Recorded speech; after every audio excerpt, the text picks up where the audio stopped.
Hello everyone and welcome to this video. In this video we're going to be taking a look at the Scandinavian, which arises after the most popular move by white e4, where we respond with the quite rare d5. Now why do we play d5? Well, there are many points behind it, but the main point is to first of all threaten to capture an e4, and now white has to do something about this.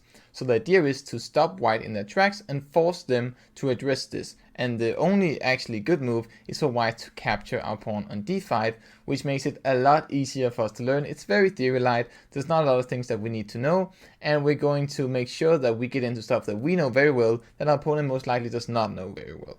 So let's dive straight into the variations, and let me give you a little bit of a teaser as to what to expect, and also sort of talk about what the general philosophy is behind the variations.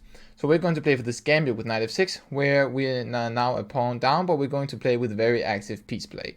So let's just start by breaking down the 4 different responses from here for white, which will be knight c3, which is the one that we look at first, then d4, which we'll look at second, then c4, which we'll look at third, and then knight f3, which we'll look at lastly. So those are the 4 responses that we're going to look at, and we have a couple of lines in each, just to give you a general idea of how to play. But generally our idea will be to gambit more pawns if it's good, and if not, take over the entire center. So we'll talk a little bit more about that later. Let's start by looking at knight c3. So in this line, white does not do anything to defend the pawn on d5, and they stop us from capturing it with the queen, so we just capture it with the knight.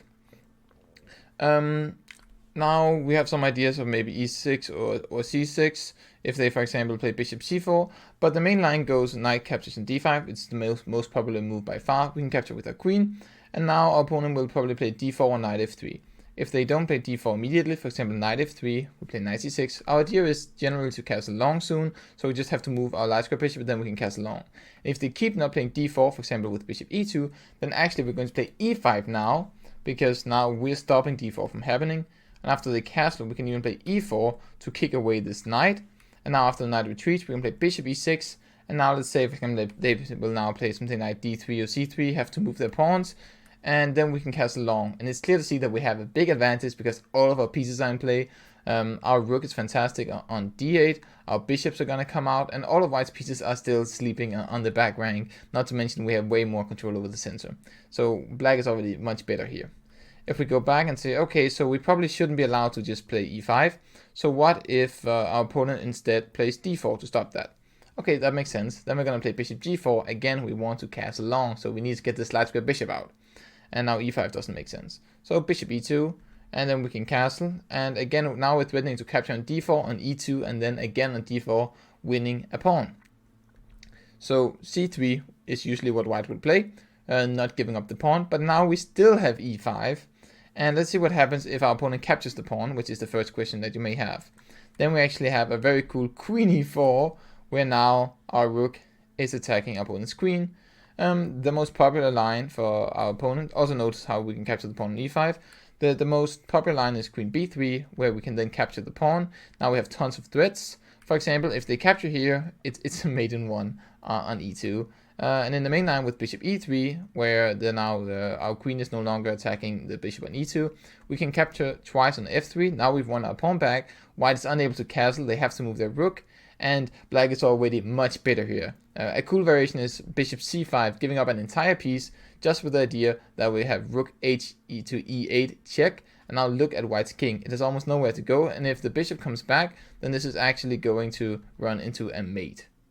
This is a mate in 4. The only thing white can do is try to put some pieces in the way to delay the mate, but there's going to be a mate very shortly. Okay, so white should probably not capture on e5 here then, right? Because we saw that led to trouble. So what if they castle instead? Okay, well now we can capture on d4, and what you'll see is that we'll not capture the pawn because they have some bishop g5 ideas to threaten our rook, and then get our rook in here, and we start getting a little bit in trouble. We shouldn't start grabbing pawns. We should always play for activity. But after bishop d6, our rook is the one that's going to be active on e8. And this pawn is still hanging right now, and we can still capture it at a later point. Our bishop is staring towards our opponent's king, and we just have a much better position here with the better pieces and the better rooks, and with the better pawn structure. Okay, so that's everything that I had with knight c3. Now let's take a look at d4. And here we play the Portuguese gambit. We can also capture on d5 with any piece, that's also completely fine. But I prefer the Portuguese gambit and bishop g4. And here white has two possibilities. We'll have a few, but these are the two most popular by far. The most popular is bishop e2. We just captured, and now we capture back on d5. Let's say they castle. Again, we want to castle long, so the knight comes out to c6. Our light square bishop is already gone. They try to kick our queen. Our queen just moves to h5, which is probably the most active place that it can be. And they could also maybe attack the king later on.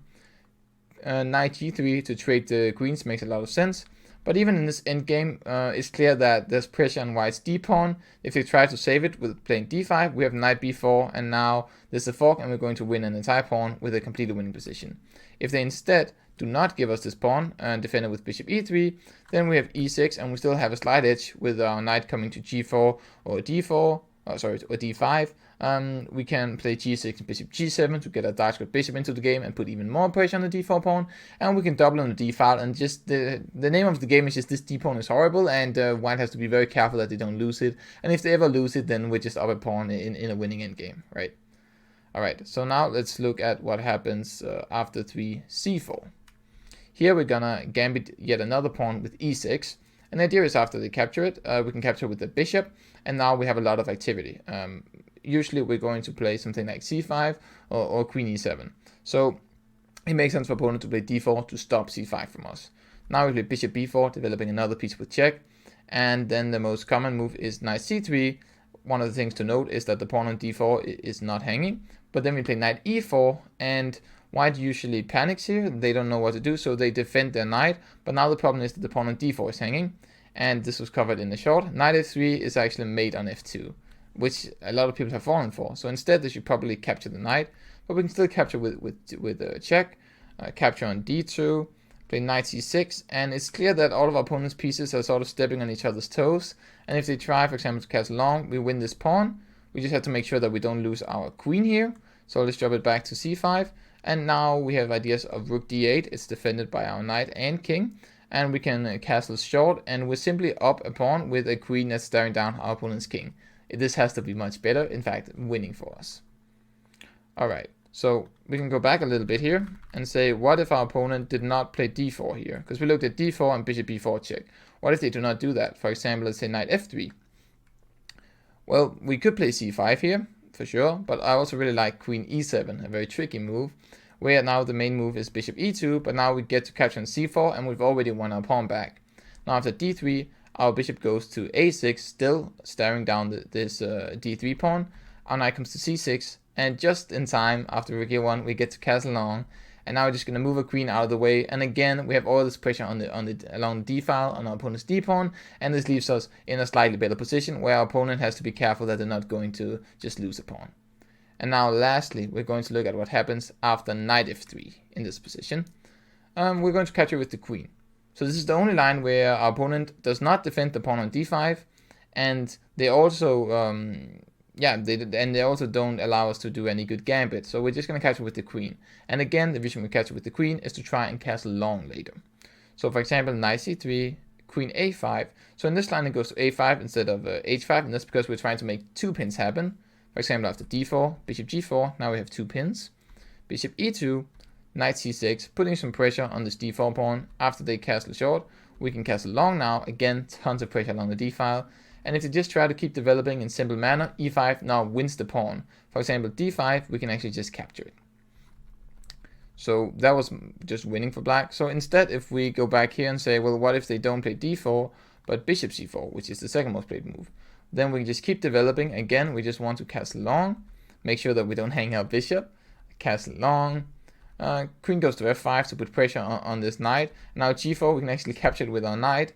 And the main line, what has been played almost exclusively, is to capture on g4, but this just loses for white after we capture. And now knight e4, we're threatening to take here with check and then mate our opponent. And if they, for example, take our knight, we can just check and now win the queen, and now we're going to win the knight on d4 with a completely winning position.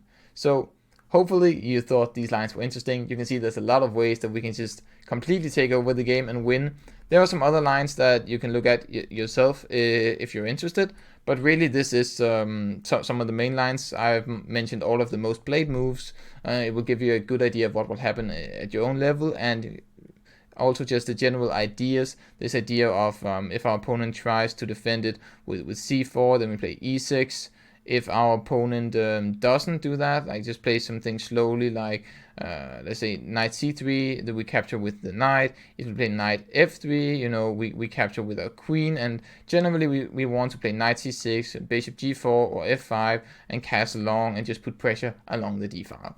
If you remember these things, then you have a very quick, compact, theory light, very dangerous and ambitious opening to play in your own games that will catch your opponents off guard, win you tons of points, and also make you have fun while you're playing chess. So that was it for today. I really hope you enjoyed the video. Make sure to subscribe, leave a like, leave a comment, you know, share the video, and I hope to see you in the next one. Take care.